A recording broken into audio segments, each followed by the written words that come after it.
On sait que le gouvernement n'a pas la majorité et que les choses sont compliquées pour lui, voire cocasses quand il s'agit de prendre des décisions fermes. Ainsi en est-il par exemple des soubresauts infligés au projet de loi sur l'immigration, annoncé puis reporté, on ne sait pas très bien ce qu'il en sera. Le même scénario aura-t-il lieu pour le projet de loi sur la fin de vie? Pas sûr, parce qu'il se pourrait que ce soit l'occasion pour l'exécutif de réussir à faire passer quelque chose avec l'assentiment justement d'une majorité qui lui fait défaut. Mais bon, les acteurs sont quand même mobilisés sur ce terrain. Ils continuent à faire campagne et on sait que les mouvements associatifs, catholiques en particulier, le sont beaucoup. Raphaël Enthoven, d'ailleurs, sur cette antenne, disait que tous les opposants à une évolution de la loi sont catholiques pour lui. Il ne rencontre que des catholiques sur ce sujet. On va poser la question d'ailleurs à Pascale Morinière, qui est avec nous ce matin, médecin généraliste et présidente des associations familiales catholiques, les AFC. Bonjour Pascale Morinière. Bonjour Louis Dauphren. C'est l'un des sujets que l'on va discuter ce matin. Il y en a d'autres, en particulier un sujet très important autour de la natalité en France et puis d'autres questions qui se posent sur la mixité aussi, la mixité sociale. Libé fait sa une ce matin sur l'école privée qui se fait prier. On va voir ce que vous en pensez. Commençons peut-être par l'avis du CESE, qui est donc a rendu son avis pas plus tard que tout récemment, le 9 mai. C'est le Conseil économique, social et environnemental qui s'est prononcé donc en faveur d'une évolution de la loi sur la fin de vie et qui donc se situe dans la ligne déjà de la Convention citoyenne. Pas de grande surprise sur ce terrain. Oui, c'est toujours la même ligne. On a un peu l'impression quand même que l'appareil d'État a été organisé parce qu'avant la Convention citoyenne, il y a eu le Conseil consultatif national d'éthique qui a déjà émis un avis. Il y a l'Assemblée nationale qui a fait un bilan de la loi Claes-Leonetti également dans le même sens. Donc ça fait 4 quand même, Oui, 4 avis dans le même sens. Et puis il y a le Sénat qui est en cours il y a une commission la Commission des affaires sociales est en train aussi d'évaluer la loi Claes-Leonetti. Dans les sables se sont perdus de certaines... voilà, je pense à Éric Orsena avec sa commission sur les mots. On a l'impression qu'il a disparu. Il devait rendre un avis fin février.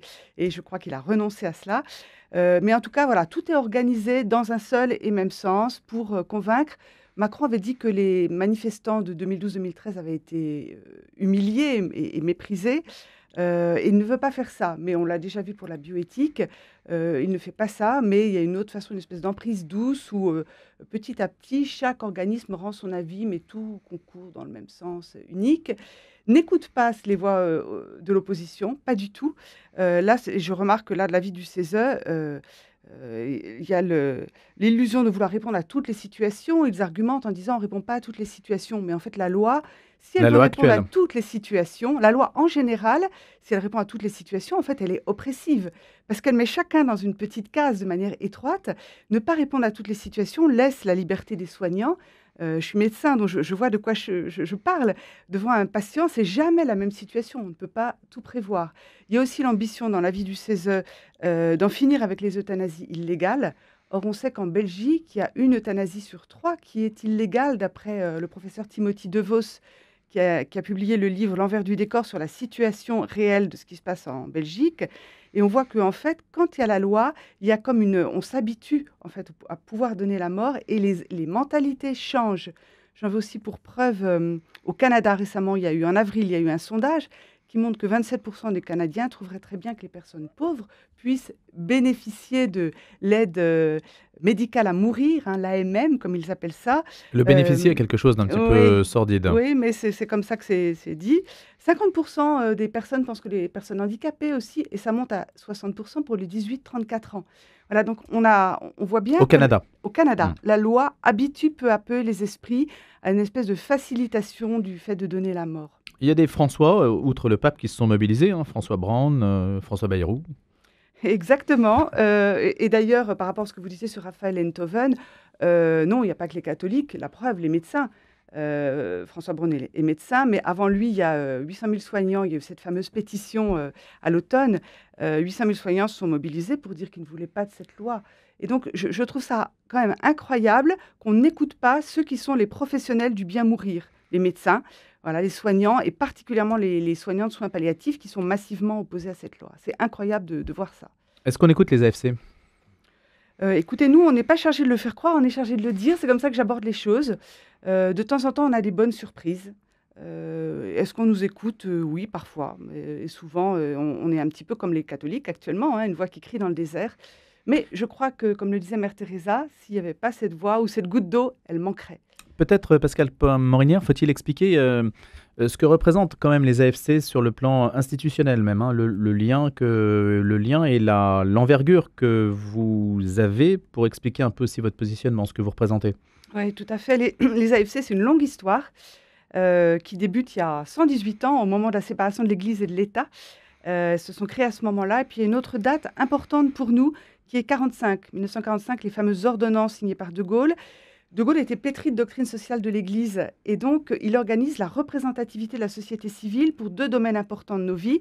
Le travail, c'est la représentativité des syndicats, et la famille, et c'est la représentativité de l'UNAF, l'Union nationale des associations familiales, dont nous sommes membres fondateurs. Et nous sommes toujours membres et au sein de laquelle nous élaborons une parole plurielle avec toutes les représentants des familles de différentes tendances. Et puis notre particularité, c'est d'être appuyés sur la doctrine sociale de l'Église, la pensée sociale, ce riche patrimoine, voilà, qui a été sécrété, qui a été maturé par l'Église et qui nous aide, qui nous donne en fait beaucoup de liberté, parce que quand une nouvelle loi arrive, on réunit pas le conseil d'administration, c'est pas la petite idée de la présidente ou je ne sais qui, ou tel courant politique ou tel financeur. On se fonde sur la doctrine sociale de l'Église et donc c'est une boussole très sûre. Voilà, et tout ça nous permet, eh bien de 118 ans plus tard, d'être toujours présents, et de faire 3 choses. D'abord, promouvoir la famille dans la société. La famille fondée sur ce que dit la doctrine sociale de l'Église, c'est-à-dire communauté de vie et d'amour entre un homme et une femme, ouverte à la vie, éducatrice de ses membres, cellule de base de la société. Et ça, on le fait de plein de manières différentes, en étant ici ce matin, par exemple. Et c'est d'autant plus nécessaire aujourd'hui qu'on voit que la famille est plébiscitée. Quand on fait un sondage parmi les Français, c'est toujours la valeur numéro 1. Mais on a l'impression qu'il n'y a aucun relais au niveau politique. On n'a plus de ministre de la famille, comme vous le savez. Et puis, on a vu avec les retraites, on le voit sur la question de la natalité, il n'y a pas de prise en compte de la famille. Donc, promouvoir la famille, la représenter. On est présent dans des centaines de lieux, certains très prestigieux, le CESE, le Haut Conseil à la famille, l'enfance et l'âge. Au Conseil d'orientation des retraites, actuellement, le représentant des familles est un adhérent AFC, ce qu'on ne sait sans doute pas. Ça a joué ou pas? Là, pour l'instant, il n'a pas été saisi, le Conseil d'orientation des retraites. Donc mais il a quand même publié des rapports prospectifs. Oui, mais les droits familiaux n'ont pas été encore... voilà, ils doivent être modernisés. On craint beaucoup ce mot de modernisation, mais pour l'instant, il n'y a pas eu de... C'est-à-dire? Le moderniser renvoie au fait de revoir le système de pension de réversion, voilà, qui serait plutôt défavorable aux familles. Et puis, il y a quand même un certain nombre d'avantages pour les familles dans le système des retraites. Et on craint qu'il y ait plutôt une diminution de ces avantages. Vous vous êtes mobilisé dans les manifestations, Pascale Morinière, sur les retraites? Dans les manifestations, non, parce que justement, cette question-là familiale n'était pas encore d'actualité, mais on est particulièrement attentif à ça et on a communiqué sur ce sujet-là. Mais vous auriez pu vous joindre à des syndicats? Est-ce qu'on aurait pu se joindre? Je crois que ce n'est pas notre objet en tant qu'AFC. Après, chacun fait ce qu'il veut individuellement, mais nous, c'était pas notre objet. C'est un travail plus d'influence, un travail plus de deuxième ligne, pas en première ligne médiatique. Non, c'est pas ça. C'est que les droits familiaux n'étaient pas concernés, donc on n'était pas dans Et s'ils notre le champ sont, alors dans ce familial. cas, vous Oui, mobiliserez. oui, là, effectivement. Oui. Et est-ce que vous pouvez nous dire quelles sont, dans cette galaxie en fait, des associations familiales, vous avez dit il y a différentes tendances sur la famille. Quelles sont ces tendances justement? Est-ce qu'il y a aujourd'hui des versions complètement différentes de la famille ou des familles d'ailleurs? Oui, tout à fait. Au sein de l'UNAF, nous, on est le 2e mouvement. Le premier mouvement, famille rurale, voilà, est pas tellement engagé au plan idéologique, mais il y a d'autres mouvements qui le sont, l'UFAL, le CNAFAL, qui sont des mouvements laïques et qui ont une vraie militance laïque forte. Voilà, d'autres qui sont proches de nous, comme Famille de France ou comme les AFP, Associations familiales protestantes. Donc il y a toute cette gamme. Mais est-ce que la famille suffit à unir tout ce monde-là? Est-ce que le concept de famille et l'attachement, vous avez dit dans les sondages, c'est ce qui arrive en premier, est-ce que tout le monde finalement s'entend malgré les divergences culturelles, idéologiques? Alors tout le monde s'entend, oui, tout le monde arrive à avoir des opinions. Au moment de la précédente réforme des retraites en 2019, il y avait un avis, c'était consensuel sur la réforme de Levoy. Les avis étaient unis. Voilà, mais sur les allocations familiales, sur le quotient familial, sur toutes ces questions-là, financières, les avis sont unis. Il n'y a pas d'évolution prévue du point de vue de... François Hollande avait touché le quotient familial. Est-ce qu'aujourd'hui, c'est quelque chose qui est dans l'air? 2 fois de suite. Écoutez, pour l'instant, ce n'est pas dans l'air, d'autant plus qu'il n'y a pas de ministre. Je crois que Actuellement, l'exécutif voit la famille comme une ligne de dépenses, au lieu de la voir comme notre avenir commun à tous. Si on ne s'occupe pas de la famille, on n'a pas d'avenir. Voilà. Et un certain nombre de pays l'ont réalisé beaucoup plus tôt que nous, parce que leur natalité a plongé avant la nôtre, mais la nôtre est en train de plonger. Alors justement, il y a des chiffres assez inquiétants sur ce sujet. Oui, oui, oui. Jusque dans les années 2014, 13-14, il y avait une constance. On était à 2 enfants par femme en France, toujours au top des pays européens.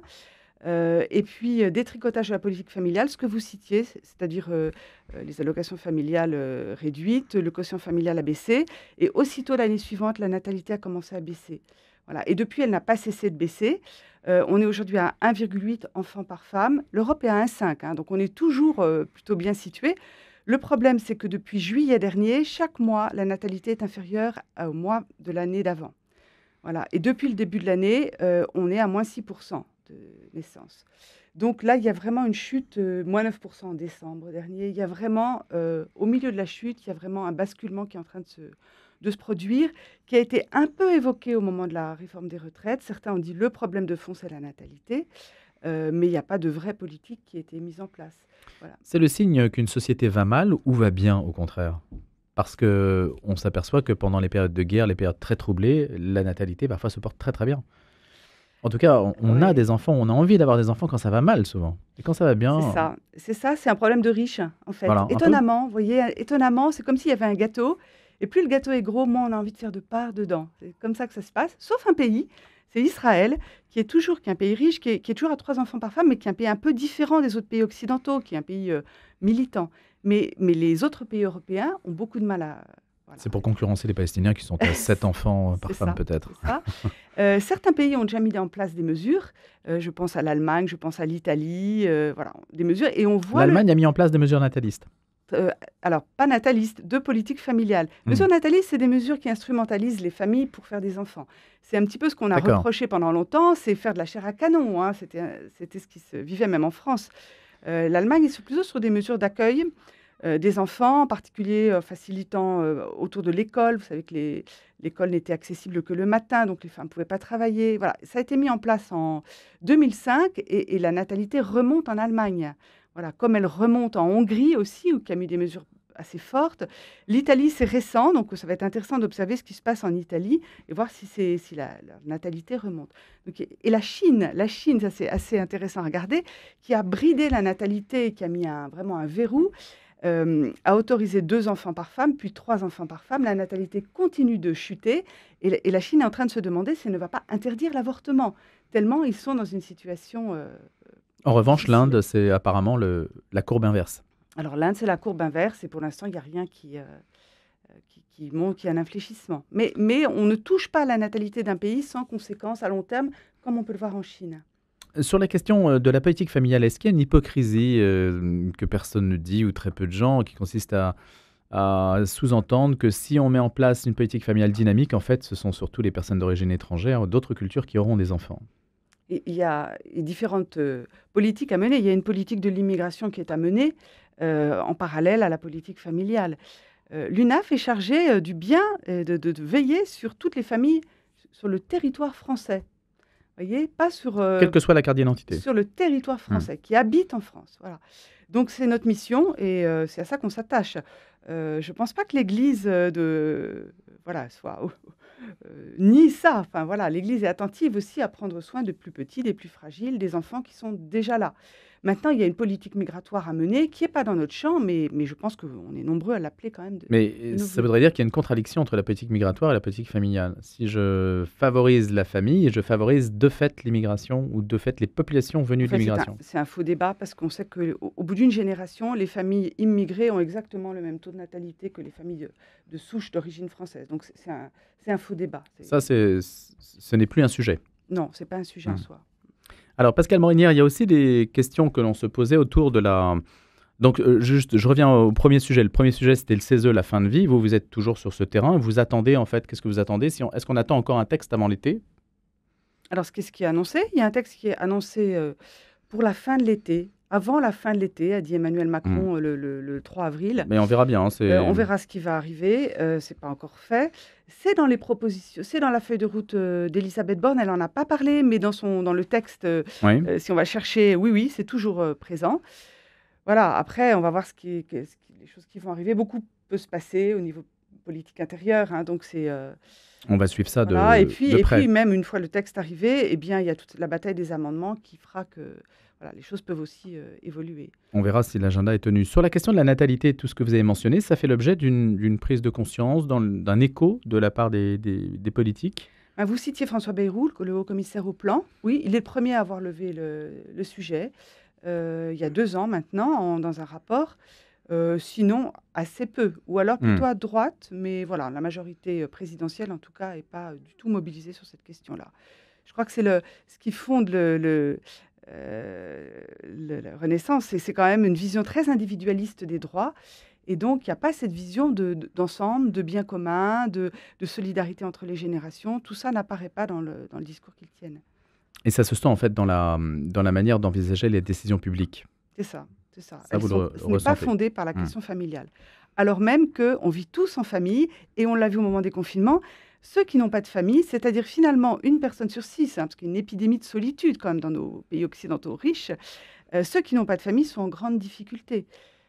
Et donc c'est quand même très étonnant de voir qu'après les confinements, on a tous été réfugiés dans notre famille, on est reparti comme avant en ignorant la famille. Est-ce qu'il y a, je voulais vous poser la question, est-ce qu'il y a des associations musulmanes, familiales musulmanes ? Il n'y a pas d'association musulmane. On était allé voir Dalil Boubaker au moment des lois de bioéthique pour essayer de le motiver sur ce sujet-là. Alors, il était à la fin de son mandat. Et en fait, je crois qu'ils sont trop divisés. Et puis, avec une vision de la famille qui est quand même un peu divergente avec celle que nous portons. En tout cas, il n'y a pas Pourquoi la place de la femme dans les familles musulmanes. En tout cas, il n'y a pas ce souci de faire des familles, l'association de familles musulmanes. Bon, c'est une question qu'on se posait parce qu'il y a les protestants, les juifs, etc. Mais toutes les religions ne sont pas représentées en fait dans les instances. Non. Mixité sociale, on attend les mesures de Pape Ndiaye sur l'éducation, l'engagement. Alors le titre de l'IB, c'est « L'école privée se fait prier ». Il voudrait donc associer, alors je ne sais pas si c'est associé ou si c'est imposé, l'enseignement catholique essaie de trouver une solution par la négociation avec le ministre de l'Éducation nationale sur ce terrain de la mixité sociale. Comment est-ce que vous abordez ce concept de mixité sociale sous l'angle qui est le vôtre, Pascale Morinière ? Moi, je trouve que c'est un comble de reprocher à l'école privée presque du séparatisme, parce que c'est les mots qui ont été employés, alors même que les parents de l'école privée, finalement, ils payent 2 fois. Ils payent comme tous les Français leurs impôts, mais ils payent en plus l'école de leurs enfants. Voilà, donc ce sont des parents plutôt motivés et effectivement plus aisés qui ont les moyens de fuir l'école publique. Parce que l'école publique, dans un certain nombre de cas, est quand même en grande difficulté. On fait les études PISA de l'OCDE, qui permettent d'évaluer régulièrement le niveau des Français. Il y a une grande difficulté actuellement. Les parents s'en rendent compte et ont envie de donner toute leur chance à leurs enfants et donc fuient dans l'école privée. Voilà, je pense que si l'école privée avait les mêmes moyens et le même soutien, il y aurait vraiment un libre choix des parents qui pourrait se répartir de manière plus égale. Et en fait, je constate que le secrétaire général de l'enseignement catholique a choisi cette voie, la voie de la négociation, pour dire d'accord, nous on est prêts à accueillir davantage, mais donnez-nous les moyens. Et donc, d'après ce qui filtre, mais on va voir les annonces qui sont faites aujourd'hui, il y aurait un échange de plus d'accueil d'élèves boursiers contre un financement par les collectivités locales des cantines et des transports scolaires. Ce qui fait la cherté du privé en particulier, c'est la cantine. On paye 1 euro dans le public et 7 euros dans le privé. Donc, ce qui est exorbitant. C'est exorbitant, mais pour certaines familles, c'est inabordable. Donc ça, c'est une question, la négociation plutôt que le frontal, en fait. Le rapport de force. Le rapport de force. Là, comment vous situez-vous sur les questions de changement de sexe à l'école, Pascale Morinière ? Alors, à l'école ou ailleurs, d'ailleurs. Oui, la question de la dysphorie de genre. Voilà, la dysphorie de genre pose des questions aux familles. À l'école, il y a eu la fameuse circulaire Blanquer en septembre 2021 qui a un peu mis le feu aux poudres, qui organisait l'accueil des élèves transgenres. Le privé n'est pas concerné par cette circulaire, puisque c'est l'organisation interne de l'école. Et donc, on attendait un texte de sa part qui a été publié en mi-avril dernier, sous la forme de fiches, 5 fiches qui éclairent cette question-là. et qui rappelle les choses de base, c'est-à-dire que le sexe est à la fois un acquis, c'est-à-dire que ce que l'on reçoit à la naissance, et quelque chose qui se construit aussi tout au long de la jeunesse jusqu'à la maturité de l'âge adulte. Alors, Mediapart a hurlé à la transphobie et à l'homophobie suite à la publication de ces fiches, mais elles affirment simplement ce qui est l'enseignement constant de l'Église. Hein, et que le corps est reçu Ouais. comme un don et nous indique notre capacité à nous ouvrir à l'altérité et notre vocation à nous donner. C'est rien d'autre que ce que dit l'Église. Voilà, donc je trouve ça courageux et très juste que l'enseignement catholique se soit positionné. Au plan médical, En même temps, il se assez logique réfère. quand même. Est-ce qu'il peut dire autre chose? Il y a eu beaucoup de tensions Hmm. autour de ce texte. Il a mis du temps à sortir, il y a eu des tensions, voilà. Et Vous y avez contribué d'une manière ou d'une autre?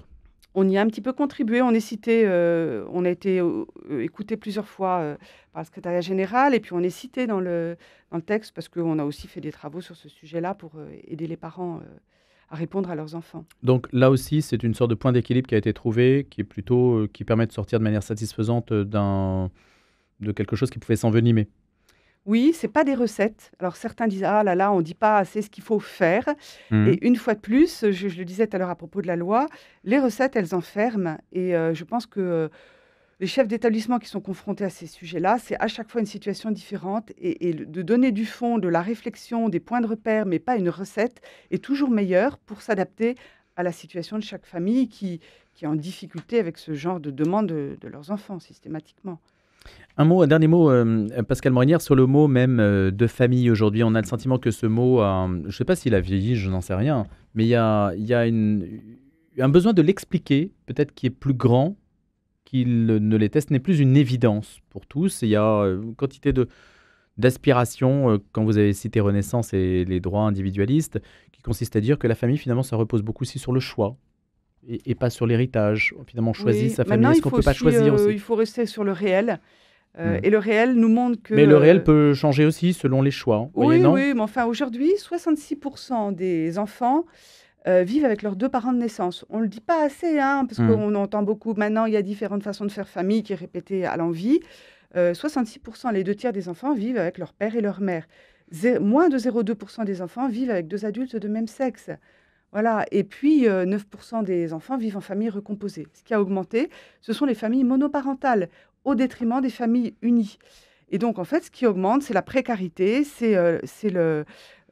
Et vous vous adressez à elle aussi. et on s'adresse à elles aussi. Ces familles-là, elles l'ont pas forcément choisi, n'empêche qu'elles se retrouvent souvent en situation de pauvreté. 41 des enfants de ces familles-là sont en situation de pauvreté, ce qui est beaucoup plus important que dans les familles unies. Voilà, et donc cette façon de dire tout le temps, on peut choisir, mais en fait, on choisit pas d'être, on rêve pas d'être une famille monoparentale. 25 des enfants sont dans ce cas-là, et je crois qu'on aurait intérêt à soutenir la conjugalité et à soutenir l'unité des familles. En tout cas, nous, c'est ce à quoi on s'emploie. Merci d'avoir été notre invité ce matin. Pascal Morinière, présidente des AFC, les associations familiales catholiques. Bonne journée.